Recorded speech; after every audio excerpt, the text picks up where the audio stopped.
Hello food lovers, welcome to our channel. నేను మీ రాణి ఇరంశెట్టి. Friends, ఈరోజు recipe వచ్చేసి చిన్న పునుకులు. వీటిని బ్రేక్ఫాస్ట్ టైంలో చేసుకోవచ్చు, ఈవినింగ్ టీ టైంలో చేసుకోవచ్చు. ఎలా చేసినా కూడా మనం బండి మీద తెచ్చుకుని బజార్లో తెచ్చుకునే పునుకుల కన్నా కూడా చాలా మృదువుగా, టేస్టీగా, హెల్తీగా చేసుకోవచ్చండి. ఆ ప్రాసెస్ అంతా చూద్దాం. వీడియోని ఫస్ట్ నుంచి లాస్ట్ వరకు చూడండి. 1 కప్పు పొడి బియ్యం పిండి, 1 కప్పు గోధుమ పిండితో చాలా హెల్తీగా, టేస్టీగా చేసుకోవచ్చండి. సింపుల్ ప్రాసెస్తో మనం బజార్ నుంచి తెచ్చుకోవాల్సిన అవసరం లేకుండా అంతకంటే కూడా కమ్మగా ఈ పునుకులు అనేవి చేసి పిల్లలకి సర్వ్ చేయొచ్చు. వీడియోని స్కిప్ చేయకుండా లాస్ట్ వరకు చూడండి. ఇంకా ప్రాసెస్ స్టార్ట్ చేద్దాం. ఒక గిన్నెని తీసుకోండి. ఇలా మిక్సింగ్ బౌల్ తీసుకుని దానిలోకి 1 కప్పు నిండా పొడి బియ్యం పిండి వేసుకోండి. అలాగే అదే కప్పు నిండా గోధుమ పిండి తీసుకోండి. మీరు ఏ బౌల్తో బియ్యం పిండి తీసుకుంటే అదే బౌల్తో గోధుమ పిండి కూడా సమానంగా తీసుకోండి. అలాగే 3 టేబుల్ స్పూన్లు ఉప్మా రవ్వ తీసుకోండి. సూజీ రవ్వ అంటాం కదా, ఆ రవ్వ తీసుకోండి. ఇవి 3 కూడా కలిసేంత వరకు గరిటెతో బాగా కలపండి. ఇలా బాగా కలిసిన తర్వాత అరకప్పు చిక్కటి పెరుగుని, అరకప్పు చిక్కటి మజ్జిగని వేస్తున్నానండి. మీరు చిక్కటి పెరుగు కప్పు నిండా అయినా తీసుకోవచ్చు, లేదంటే చిక్కటి మజ్జిగని కప్పు నిండా అయినా తీసుకోవచ్చు. ఎలా అయినా తీసుకోండి. నేను అరకప్పు పెరుగు, అరకప్పు మజ్జిగను కలిపి వేశాను. ఇవన్నీ కూడా మజ్జిగలో కలిసేంత వరకు బాగా కలపండి. పిండి అనేది కొంచెం గట్టిగానే ఉంది కదా, మరికొన్ని మజ్జిగని యాడ్ చేద్దాం. బియ్యం పిండి అనేది కొంచెం మజ్జిగను ఎక్కువగా తీసుకుంటుంది. ఇంకొంచెం మజ్జిగని యాడ్ చేసినట్లయితే పిండి అంతా కూడా సాఫ్ట్గా వస్తుంది. వాటర్ కన్నా కూడా ఇలా మనం మజ్జిగతో పిండిని కలుపుకున్నట్లయితే పునుకులు అనేవి లోపల గుల్లగుల్లగా చాలా టేస్టీగా వస్తాయండి. ఫ్రెష్ పెరుగైనా, ఫ్రెష్ మజ్జిగైనా, కొంచెం పుల్లటి పెరుగైనా ఎలా అయినా కూడా తీసుకోండి. పిండి అంతా కూడా ఇలా వేళ్లతో గట్టిగా పిసుకుతున్నట్లుగా కలిపినట్లయితే మనం వేసిన మజ్జిగ అంతా కూడా పిండికి బాగా పడతాయి. మొత్తం అంతా కలిపిన తర్వాత ఇలా గరిటెతో కరెక్ట్గా సర్దుకుని గిన్నెకు మూత పెట్టుకోండి. 1 గంట పాటు పక్కన పెట్టండి. గంట నానిన తర్వాత నెక్స్ట్ ప్రాసెస్ అనేది చేద్దాం.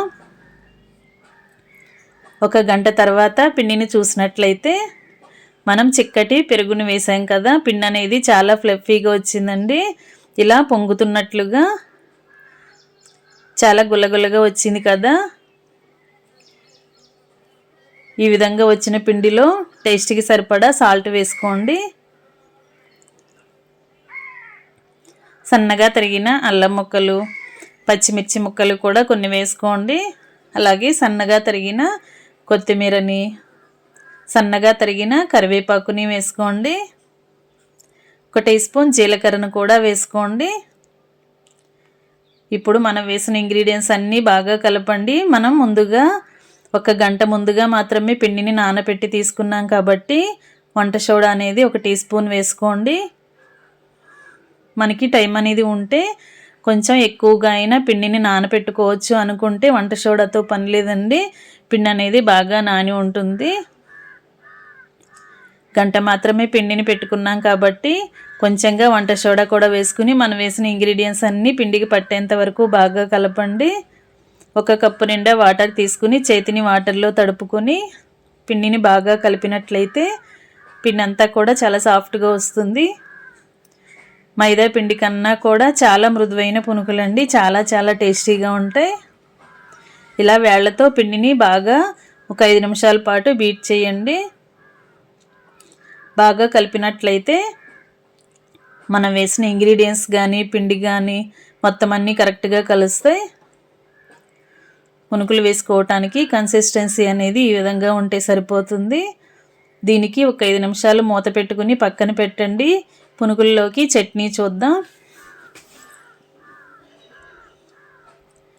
ఆయిల్లో ఫ్రై చేసుకున్న పచ్చిమిర్చి, పల్లీలు తీసుకోండి. కొబ్బరి ముక్కలు కొన్ని తీసుకోండి. అలాగే కొంచెంగా అల్లం ముక్కని, పుదీనా ఆకుల్ని ఆయిల్లో ఫ్రై చేసి తీసుకోండి. మిక్సీ జార్ తీసుకుని పచ్చిమిర్చిని, పల్లీలని వేసేసుకోండి. కొబ్బరి ముక్కలు కూడా వేసుకుని ఆయిల్లో ఫ్రై చేసుకున్న అల్లం ముక్కని, కొన్ని పుదీనా ఆకుల్ని వేసుకుని టేస్ట్కి సరిపడా సాల్ట్ని, కొంచెంగా చింతపండుని వేసుకోండి. వీటిని కొంచెం బరకగా గ్రైండ్ చేయండి. కొంచెం నలిగిన తర్వాత వాటర్ని యాడ్ చేయండి.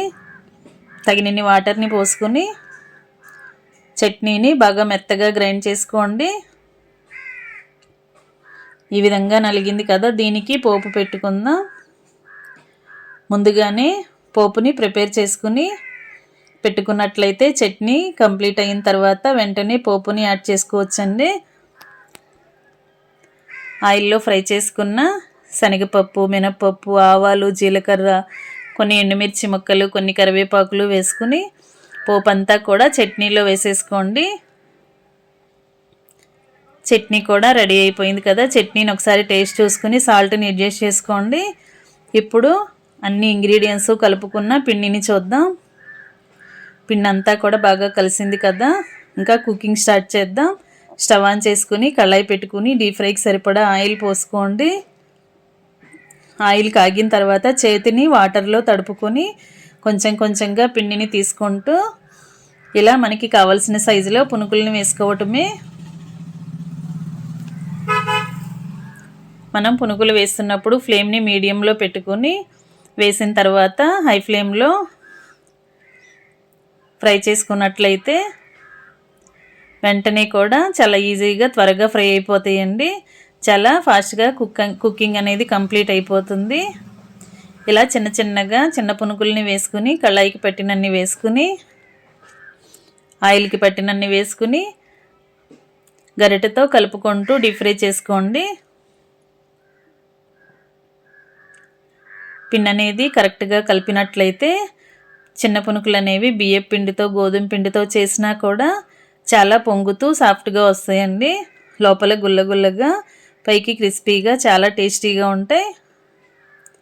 ఇలా ఆయిల్లో బాగా డీప్ ఫ్రై చేసిన తర్వాత ఆయిల్ నుండి తీసేసి ప్లేట్లోకి వేసేసుకోండి. ఇదే విధంగా మిగిలినవన్నీ కూడా డీప్ ఫ్రై చేసుకుని స్టవ్ ఆఫ్ చేసుకుని వేడి వేడి బియ్యం పిండి, గోధుమ పిండి పునుగుల్ని సర్వింగ్ ప్లేట్లోకి వేసుకుని ఫ్యామిలీకి సర్వ్ చేసుకోవటమే. ముందుగా చట్నీ చేసుకున్నాం కదా, అలాగే పునుకులు రెడీ అయ్యాయి. చట్నీ కూడా రెడీగానే ఉంది కదా. చట్నీ కూడా ప్లేట్లో సర్వ్ చేసుకుని సన్నగా కట్ చేసి పెట్టుకున్న ఉల్లిపాయ ముక్కల్ని కూడా వేసుకుని ఇంకా వేడివేడి పునుగుల్ని సర్వ్ చేసుకోవటమే. హెల్తీగా, టేస్టీగా కమ్మని చిట్టి పునుగులు రెడీ అయిపోయాయి. వీడియో నచ్చినట్లయితే లైక్ చేయండి. మీరు కూడా కుక్ చేసి మీకు కూడా ఎలా వచ్చాయో నాతో షేర్ చేసుకోండి. మరొక రెసిపీతో మళ్ళీ కలుద్దాం. Thanks for watching. నేను మీ రాణి ఎర్రంశెట్టి.